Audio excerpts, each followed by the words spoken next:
Hello students, कैसे हैं आप सब लोग। उम्मीद करती हूँ सब अच्छे होंगे और स्वस्थ होंगे।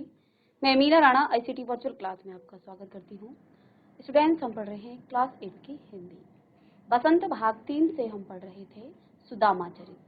तो ये जो सुदामा चरित है ये लिखा है नरोत्तम दास जी ने। यहाँ पर सुदामा और श्री कृष्ण जो कि बाल सखा थे, बचपन के मित्र थे, उन दोनों के बारे में जब सुदामा श्री कृष्ण के महल में जाते हैं द्वारिका, तो वहां पर जो है उनके द्वारपाल श्री कृष्ण से जाकर के सुदामा के बारे में बताते हैं कि उनके द्वार पर जो है कोई गरीब ब्राह्मण जो है खड़ा है और जो श्री कृष्ण का पता उन्हें पूछ रहा है।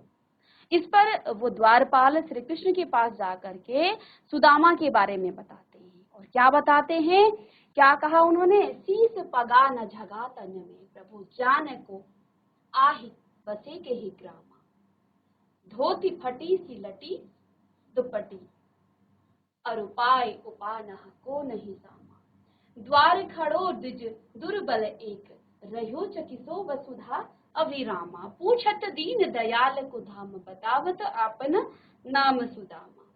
द्वारपालों ने जाकर श्री कृष्ण से क्या कहा कि हे प्रभु, हे द्वारिकाधीश, आपके द्वार पर यानी कि द्वारिका के द्वार पर जो है एक ऐसा ब्राह्मण खड़ा है जिसके शीश पर जो है पगड़ी नहीं है, शीश पगा न झगा तन पे, और ना ही उसके शरीर पर, उसके तन पर कोई कुर्ता है। प्रभु जान को आहि बसे कहे ग्रामा, हे प्रभु, न जाने किस ग्राम से, किस गांव से ये आया है, कहां पर ये वास करता है, कुछ नहीं पता। धोती फटी सी लटी दुपटी अरुपाय उपानह को नहीं सामा, और इस ब्राह्मण की जो धोती है वो भी फटी हुई है, जो गमछा है वो भी जो है फटा हुआ है। अरुपाय उपानह को नहीं सामा, उसके पाँव में जो है जूते तक नहीं है। द्वार खड़ो द्विज दुर्बल एक रह्यो चकिसो वसुधा अभिरामा, आपके द्वार पर खड़ा खड़ा वो जो है द्वारिका और पृथ्वी दोनों को निहार रहा है। चकित, आश्चर्यचकित भाव से जो है वो द्वारिका को देख रहा है, मानो कि द्वारिका को देख करके उसकी आंखें जो है द्वारिका की तरफ जो है एकटक हो गई हैं। बस वो जो है धरती और द्वारिका को निहार रहा है। पूछत दीन दयाल को धाम बतावत आपनो नाम सुदामा, दीन दयाल श्री कृष्ण के धाम के बारे में पूछ रहा है और अपना नाम बता रहा है सुदामा। ऐसे बेहाल विवाह इन सो पग कंटक जाल लगे पुनि जोई, हाय महा दुख पाय सखा तुम आए इते न किते दिन खोई, देखे सुदामक दीन दशा करुणा करी के करुणा निधि रोए, पानी परात को हाथ छुयो नहीं नैनन के जल तो पग धोई। अब जब श्री कृष्ण ने सुदामा का नाम सुना कि इस प्रकार की दीनहीन स्थिति जो है, क्योंकि जब उसने अपना नाम सुदामा बताया द्वारपालों के द्वारा, नाम सुन करके श्री कृष्ण जो है तुरंत से सुदामा से मिलने चले गए। तो सुदामा की इस दीनहीन दशा को देख करके वो सुदामा को गले लगाते हैं, आदर और प्रेम से वो अपने महल में लेकर आते हैं और उन्हें आसन पर बिठाया जाता है। ऐसे बेहाल विबाइन सो पग कंटक जाल लगे पुनि जाए, हे मित्र, तुमने ऐसी दुर्दशा, तुम्हारी ये कैसी दुर्दशा हो गई है, ऐसी जो है हाल तुम्हारा कैसे हो गया है। विबाइन, जो तुम्हारी एड़ियां होती ना, एड़ियां जब फटी होती है उसे विबाइन कहा जाता है। ऐसे बेहाल विबाइन सो पग, तुम्हारे पैरों पर जो है कंटक जाल लगे पुनि जोई, जो कांटे थे वो श्री कृष्ण निकालने लग गए थे। हाय महा दुख पायो सखा तुम आए इते न किते दिन खोई। अब श्री कृष्ण जो है सुदामा से कहते हैं कि हे मित्र, आपने जो है बहुत दुख पाया है, तुमने बड़ा ही दुख तुम्हें मिला है, तुम्हें इतना बड़ा दुख हुआ है, तुम इतने दिन से कहाँ थे, तुम यहाँ क्यों नहीं आए, आए इते न किते दिन खोई, तुमने कितने दिन बर्बाद कर दिए हैं, तुम इधर क्यों नहीं आए। देखे सुदामा की दीन दशा करुणा करी के करुणा निधि रोई, सुदामा की इस प्रकार की दीनहीन दशा को देखकर करुणा करने वाले श्री कृष्ण, भगवान श्री कृष्ण जो है वो रोए, और ऐसे रोए पानी परात को हाथ छुयो नहीं। जो पानी की परात, जब कोई ब्राह्मण आता है तो पानी की परात में जो है उनके चरणों को धुलाया जाता है, उनके पैरों को धुलाया जाता है। ऐसे ही सुदामा एक ब्राह्मण भी थे और श्री कृष्ण के मित्र भी थे, तो ब्राह्मण का आदर सत्कार करने के लिए पानी की परात रखी हुई थी। श्री कृष्ण सुदामा की दीनहीन दशा को देख करके इतने रोए कि पानी परात को हाथ छुयो नहीं। उन्होंने पानी की परात को हाथ भी नहीं लगाया। नैनन के जल सो पग धोई, उनके चरण, उनके पैरों को जो है अपने आंखों के अश्रुओं से ही सुदामा के चरण, सुदामा के पैर धोए। यहाँ पर जो है श्री कृष्ण और सुदामा का मिलन हुआ। सुदामा श्री कृष्ण को देखते हैं, उनका आदर भाव, आदर सत्कार को देखते हैं। श्री कृष्ण जो है उनकी दीनहीन दशा को देख करके बड़े दुखित होते हैं और रोने लग जाते हैं। अब आगे जब उनका जो है आदर सत्कार किया जाता है, अब सुदामा, श्री कृष्ण क्या देखते हैं कि सुदामा अपनी काख में, अपने कंधे के नीचे जो है कुछ छुपा रहे हैं। तो इस पर अब श्री कृष्ण जो है क्या कहते हैं, कछु भाव हमको दियो सो तुम काहे न देत, चापी पोटरी काख में रहे कहो कही हेतु। अब कृष्ण ने वो पोटरी देख ली। वो पोटरी जो है सुदामा अपनी काख में, अपने बगल में छुपा रहे थे, श्री कृष्ण की नजर उस पर पड़ गई। तो उन्हें नए वस्त्र पहनाए, उनका आदर सत्कार किया।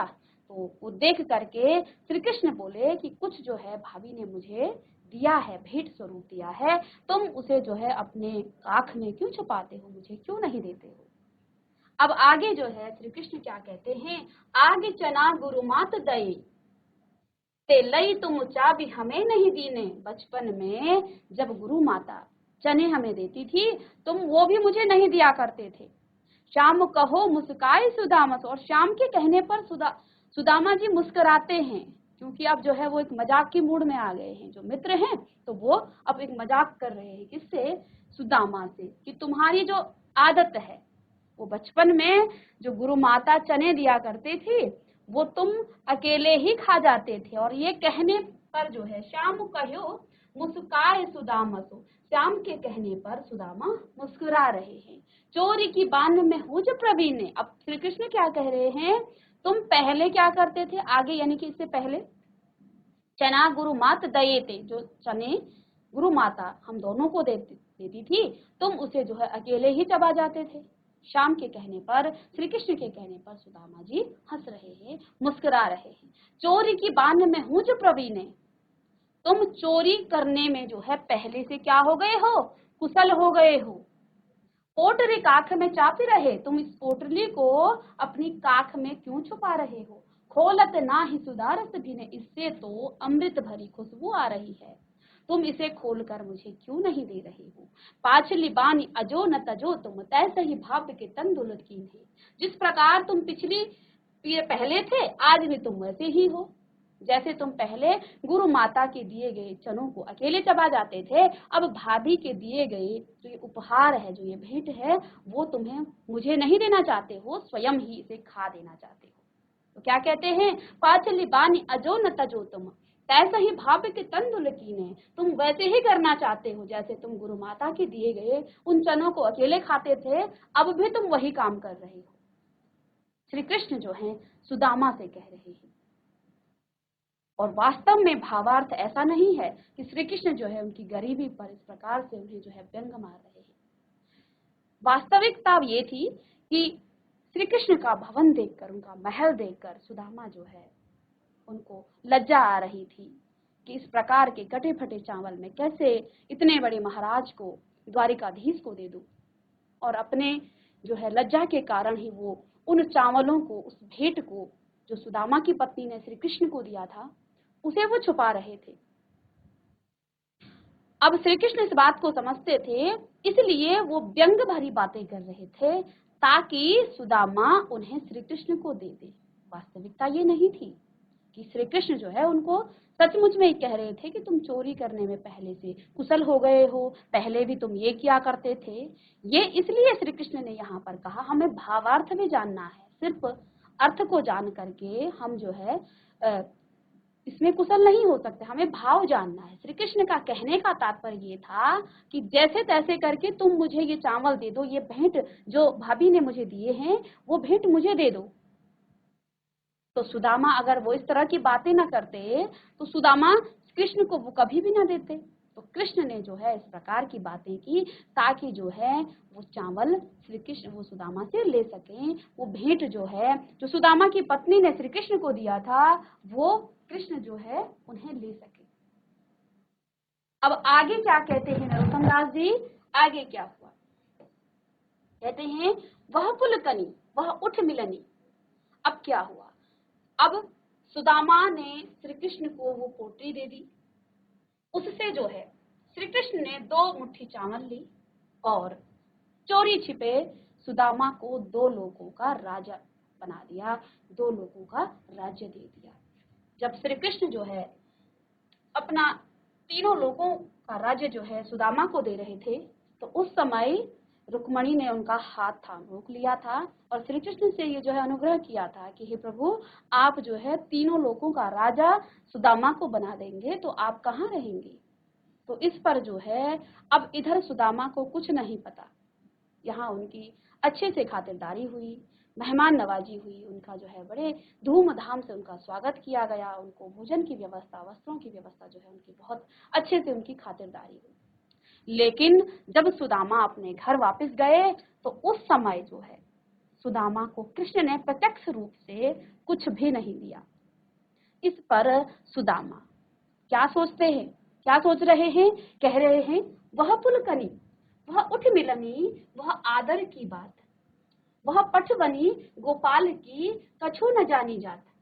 घर घर कर ओढ़त फिरे तनक दही के काज, कहाँ भयो जो अब भयो हरि को राज समाज। हो आवत नहीं हो तो वाहि पठियो ठेली, अब कहीं हो समझाए के बहु धन धरो सकेली। अब सुदामा के मन में जो है जब उनको विदा किया जाता है द्वारिका से तो प्रत्यक्ष रूप से सुदामा को कुछ भी नहीं दिया जाता है।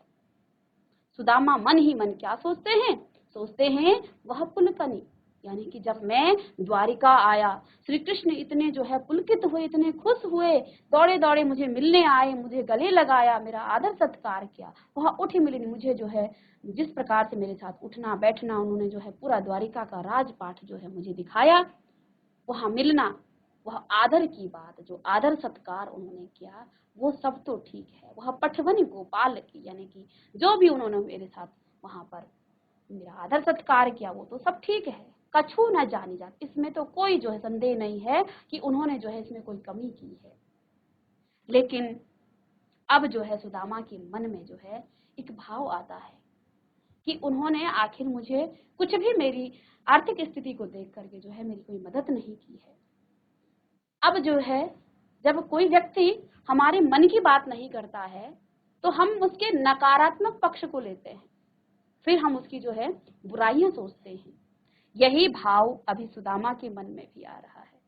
श्री कृष्ण थोड़ी सी दही के लिए घर घर में जाकर के बचपन में चोरी करते थे, तो अब सुदामा तो जानते थे क्या सोच रहे हैं कि ठीक है इतने बड़े राजा होने के बावजूद इन्होंने जो है कुछ भी मुझे भेंट नहीं दिया।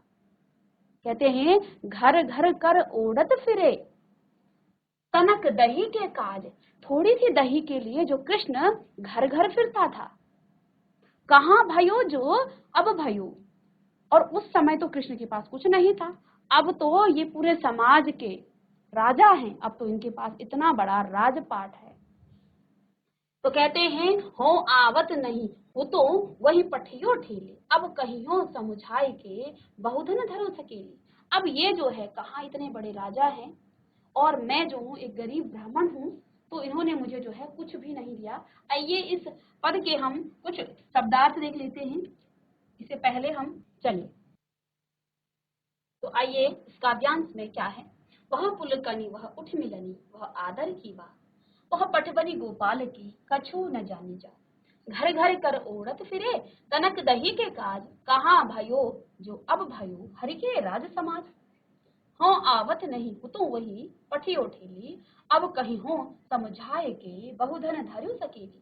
शब्दार्थ देखिए, पुलकनी यानी कि खुश होकर, जब कृष्ण सुदामा को देखते हैं तो वो खुश होते हैं। उठ मिलनी उनको गले मिलना, पठवनी भोजन उनको भेजना, और जात यानी जाति, हरि यानी कृष्ण, राज समाज राज्य में, ओढ़त फिरे इधर उधर फिरना, तनक यानी थोड़ा, वाही पठियो खाली हाथ, थैली यानी भेजना, धन यानी दौलत, धरो यानी रखना। वास्तव में सुदामा की पत्नी ने सुदामा को इसलिए द्वारिका भेजा था क्योंकि इनकी आर्थिक स्थिति बहुत कमजोर थी, बहुत गरीब थे। घर में उनके बच्चों को खाने के लिए, भरपेट खाने को जो है भोजन नहीं मिल पाता था। रहने के लिए एक घास फूस की झोपड़ी थी।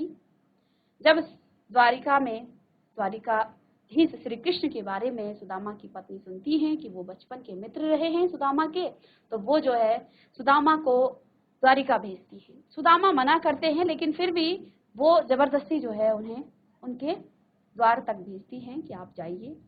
सुदामा अपने मुख से कुछ नहीं कहते हैं कि मुझे ये चाहिए, लेकिन फिर भी उनके मन के जो भाव हैं वो यहाँ इस काव्यांश में उभरता है कि श्री कृष्ण ने उनका आदर सत्कार बड़े प्रेम भाव से किया।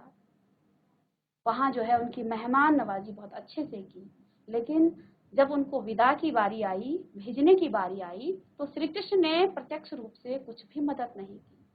इस पर सुदामा के मन में जो विचार आ रहे हैं वो यहाँ इस काव्यांश में लिखा गया है।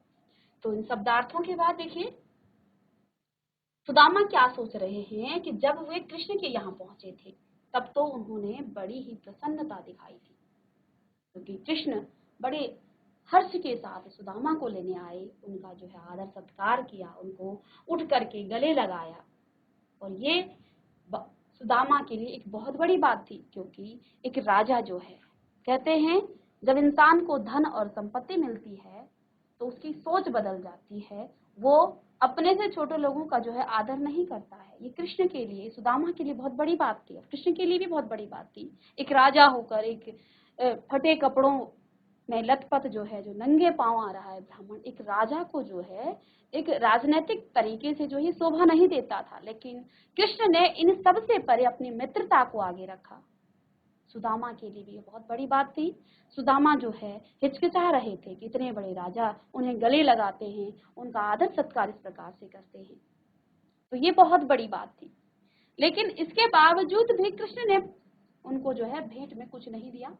तब उन्होंने बड़ी प्रसन्नता दिखाई। अब सुदामा जाते हुए क्या सोच रहे हैं कि जब मैं यहाँ आया था तो उन्होंने बड़ी प्रसन्नता दिखाई थी, वे उठकर गले मिले थे और सुदामा को बहुत आदर भी दिया था। पर विदाई के अवसर पर इस तरह खाली हाथ भिजवाने की बात सुदामा को कुछ समझ नहीं आई।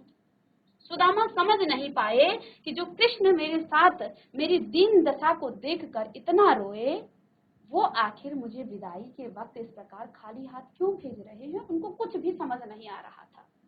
तो क्या कहते हैं, वास्तव में कृष्ण ने सुदामा को उनके 2 मुट्ठी चावल खाते ही 2 लोगों का की धन दौलत दे डाली थी। लेकिन वास्तविकता ये थी कि जब श्री कृष्ण ने उनके 2 मुट्ठी चावल खाए थे तो कृष्ण ने उनको 2 लोगों का स्वामी बना दिया था। वो वैभव, वो धन दौलत किसको, सुदामा को दे दी थी, जिससे सुदामा बिल्कुल अनजान थे। अब सुदामा तो यहाँ द्वारिका में है, उनको कुछ नहीं पता कि उनके गांव का हाल जो है अब द्वारिका की तरह हो गया है। तो क्या कहा, उनको इस बारे में कुछ भी पता नहीं था। यह वही कृष्ण है जो अब क्या याद कर रहे हैं, सुदामा कृष्ण की। अब सुदामा को तो पता नहीं कि कृष्ण ने उन्हें क्या दिया। सुदामा को तो यही लग रहा है कि इन्होंने तो मुझे जाते हुए खाली हाथ भेज दिया है।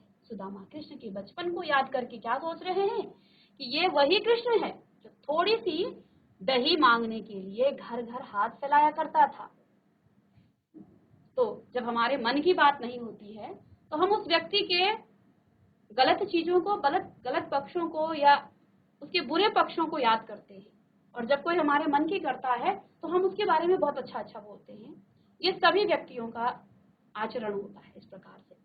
तो क्या सोच रहे हैं कि भला उन्हें क्या देंगे, कि जो एक थोड़ी सी दही के लिए घर घर हाथ फैलाया करता था, वो भला उन्हें क्या दे सकते हैं।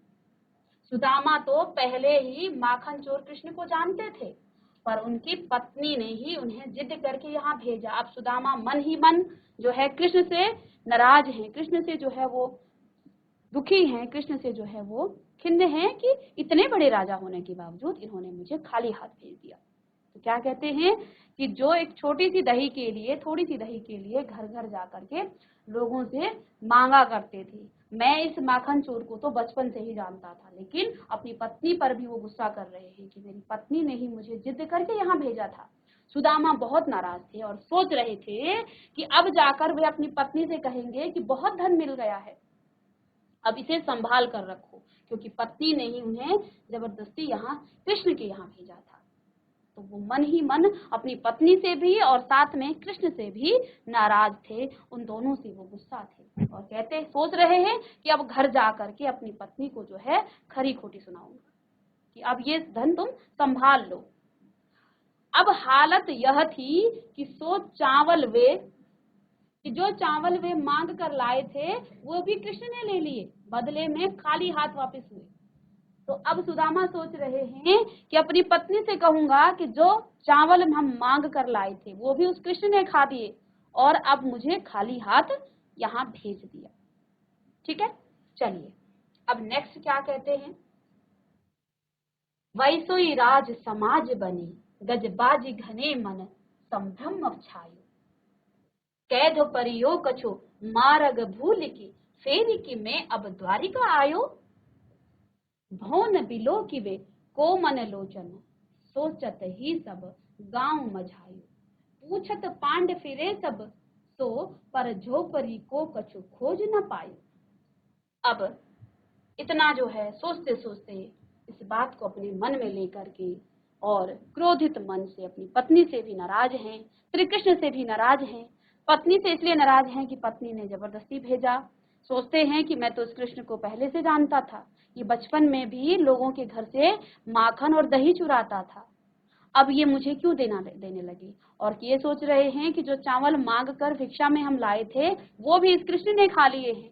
अब अपनी पत्नी को जाकर के मैं 2 बातें सुनाऊंगा। लेकिन जैसे ही वो अपने गांव में प्रवेश करते हैं तो वैसो ही राज समाज बने, गजबाजी घने मन, संभ्रम छायो। जिस प्रकार का राजपाठ द्वारिका का था ऐसे ही अब इनके गांव का हाल बना। कैदो परियो कछु मारग भूली। अब एक बार के लिए वो क्या सोच रहे हैं, जैसे वो अपने गांव को बाहर से देखते हैं तो वो एक बार के लिए ये सोचने लग गए कि कहीं मैं रास्ता तो नहीं भूल गया, कि मैं अब फिर करके कि फेरी कि मैं अब द्वारिका आयो, कि मैं फिर करके फिर से द्वारिका आ गया। क्योंकि उनके गांव का हाल भी द्वारिका की तरह ही सुंदर नगरी बन गई थी जहां सुदामा रहते थे। यहाँ पर सभी लोगों की झोपड़ियां थी, अब वहां पर जो है द्वारिका की तरह बड़े बड़े भवन बन चुके थे। तो अब सुदामा जैसे ही बाहर से अपने गांव को देखते हैं तो वैसे ही राज समाज बनेगा, वहां हाथी गाजे बाजे जो है वहां सभी प्रकार का वैभव देख करके कैदी परियो कछु एक बार के लिए जो है सुदामा सोचने लग गई कि क्या मैं रास्ता भूल करके फिर से द्वारिका तो नहीं आ गया। अब इसमें कुछ शब्दार्थ हैं। वैसोली यानी वैसे ही, गजबाजी यानी हाथी और घोड़ा, संभ्रम यानी छायो भ्रम हो गया, अनजान पर्याओं यानी अनजान, मार्ग यानी रास्ता, फेरी के यानी दोबारा। अब सुदामा जी सोच रहे हैं कि कहीं भवन यानी भवन, पिलो की बे यानी देखना, लोचन अर्थात लालच, मझायो यानी बीच में, झोपड़ी यानी झोपड़ी, खोज न पायो न ढूंढना। तो इस काव्यांश में सरोत्तम दास जी क्या कहते हैं कि प्रस्तुत पद श्री कृष्ण द्वारा सुदामा को धन धन्य से परिपूर्ण कर देने का वर्णन किया गया है। जैसे ही सुदामा अपने गांव की तरफ आते हैं, ये सोचते सोचते कि उस कृष्ण ने हमें जो है आते हुए कुछ भी नहीं दिया है। जैसे ही उन्होंने प्रवेश किया अपने गांव में तो वहां पर वो क्या देखते हैं कि द्वारिका की तरह ही एक जो है सुंदर नगरी जो है उनका गांव बन चुका है। जहां पहले झोपड़ियां थी वहां अब सुंदर महल बन चुके हैं। सुदामा ने अपने गांव में जाकर देखा कि वहां द्वारिका जैसा ही ठाट बाट है, वैसा ही राज समाज है, वहां उसी प्रकार के हाथी घोड़े थे जैसे द्वारिका में थे।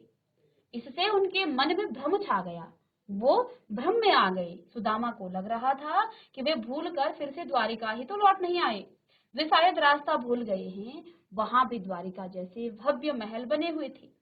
सुदामा के मन में उन भवनों को देखने का लालच आ रहा था। यही सोचकर वे गांव के बीच में चले गए। अब उन्हें नहीं पता कि ये उन्हीं का गांव है, तो उन भवनों को देख करके, उन भवनों को देखने के लालच में वो उस गांव में चले गए। वहां जाकर सुदामा ने सभी से अपनी झोपड़ी के बारे में पूछा, तो वे अपनी झोपड़ी को खोज नहीं पाए। वास्तव में उनकी झोपड़ी के स्थान पर श्री कृष्ण की कृपा से भव्य महल दिखाई दे रहा था। उनका पूरा गांव ही अलौकिक आभा से चकाचौंध हो गया था, जिसके द्वारा सुदामा भ्रमित हो रहे थे। श्री कृष्ण ने उनकी बिना बताए ही सहायता कर दी। तो अब जो है यहाँ पर सुदामा क्या देखते हैं कि उनका जो गांव है, उनकी जो झोपड़ी है, वो जो है कृष्ण की तरह जो है, जैसे कृष्ण का महल था, ऐसे ही सुदामा का भी बन गया है। तो जो बातें श्री कृष्ण के बारे में राह चलते हुए सुदामा सोच रहे थे, अब कृष्ण के प्रति उनकी मनोदशा बदल गई है। वो कृष्ण के अनन्य भक्त थे, लेकिन कभी कभी हम अपने प्रभु से भी शिकायत करते हैं। यही शिकायत राह चलते हुए सुदामा के मन में भी थी। लेकिन जैसे ही वो प्रभु कृपा को देखते हैं, श्री कृष्ण की कृपा को वो देखते हैं, तो अब उनकी मनोदशा बदल जाती है। और आगे के काव्यांश में इसी को जो है वर्णन किया गया है। कै वह टूटी सी छानी हती, क्या कहते हैं? कै वह टूटी सी छानी हती, कह कंचन के अब धाम सुहावत, कै पग में पनही न हती, कह ले गजराजहूं ठाड महावत, भूमि कठोर पे रात कटे, कह कोमल सेज पे नींद न आवे, कै जुर तो नहीं को दिसवा, कह प्रभु के प्रताप ते दाख न भावत। अब जो है सुदामा ये सब देख करके क्या कहते हैं? प्रभु की जो है महिमा का वर्णन कर रहे हैं कि मेरी दशा पहले कैसी थी, मैं कैसे अपना जीवन यापन करता था, और प्रभु की कृपा से अब जो है मेरा सारा जो है सब कुछ मेरा जो है बदल चुका है। अब इसमें जो है प्रभु के गुणगान करते हैं और अपनी दीन दशा को याद करते हुए सुदामा जो है अब कृष्ण कृपा द्वारा उनकी जो ठाढ़ है उसको वो सोच रहे हैं। क्या कहते हैं? छानी यानी उनकी जो झोपड़ी थी, कंचन अर्थात सोने, धाम यानी कि महल, पनही जूता। पहले उनके पास जो है पहनने के लिए जूते नहीं थे, आज उनके पास हाथियों के ठाट बाट है। पहले वो जमीन पर सोते थे, वहां पर वो अपनी रात गुजारते थे। उनके पास न तो कोई गद्दा था, न कोई खाट थी। कोमल सेज, अब उनके पास जो है मुलायम से बिस्तर हैं। जुर तो उपलब्ध हैं, नहीं को दिसवा, घटिया किस्म के चावल पहले वो खाते थे। जिस चावल को जो है, क्योंकि जब भिक्षा मांगने जाते हैं तो आप अपने घर में भी देखते होंगे अच्छे चावल नहीं दिया जाता है। कुछ ही लोग होते हैं जो भिखारियों को या भिक्षा लेने वालों को क्या करते हैं, अच्छे चावल देते हैं, नहीं तो सबसे घटिया किस्म के चावल रख देते हैं और उनको दे देते हैं। ठीक है, तो पहले वो घटिया किस्म के चावल खाते थे। दाख यानी कि किशमिश और मुनक्का अब वो जो है उनको मिलता है। पग यानी पांव, कठोर यानी सख्त, और प्रताप यानी कृपा से। तो अब यहाँ पर इस पद में कृष्ण द्वारा सुदामा को धन धान्य से परिपूर्ण कर देने का वर्णन किया गया है। इसमें सुदामा के पास टूटी फूटी सी फूस की झोपड़ी थी, और कहाँ अब स्वर्ण महल। अब उस महल को देख करके, उस महल के ठाट बाट देख करके सुदामा क्या सोचते हैं कि कहाँ सुदामा के पास वो टूटी फूटी झोपड़ी थी और कहाँ अब स्वर्ण महल सुशोभित हो रहे हैं। पहले तो सुदामा के पैरों में जूतियां तक नहीं थी, क्योंकि वो द्वारिकाधीश के पास भी पैदल गए थे, नंगे पैर गए थे। और कहाँ अब उनके महल के द्वार पर महावत के साथ हाथी खड़े रहते हैं, अर्थात सवारी के साधन अब जो है उपलब्ध हैं। पहले कठोर धरती पर ही वो रात काटते थे, और अब जो है उनके पास जो है मखमल की तरह मुलायम बिस्तर है। पहले उन्हें घटिया किस्म के चावल लोग भिक्षा में वो लेते थे, उपलब्ध थे, और कहाँ अब प्रभु की कृपा से किशमिश और मुनक्का उपलब्ध हैं, फिर भी वे अच्छे नहीं लगते, क्योंकि वो जो हैं कृष्ण भक्त थे, एक विद्वान पंडित भी थे। ठीक है, तो यहाँ पर श्री कृष्ण की कृपा का, श्री कृष्ण की कृपा से जो है सुदामा की जो स्थिति है अब उसका वर्णन किया गया है। तो ये था नरोत्तम दास जी द्वारा लिखित सुदामा चरित। नेक्स्ट क्लास में हम इसके प्रश्न उत्तर और साथ में इसको एक बार रिवाइज करेंगे। तो बच्चों मिलते हैं नेक्स्ट लेक्चर में, तब तक के लिए थैंक यू।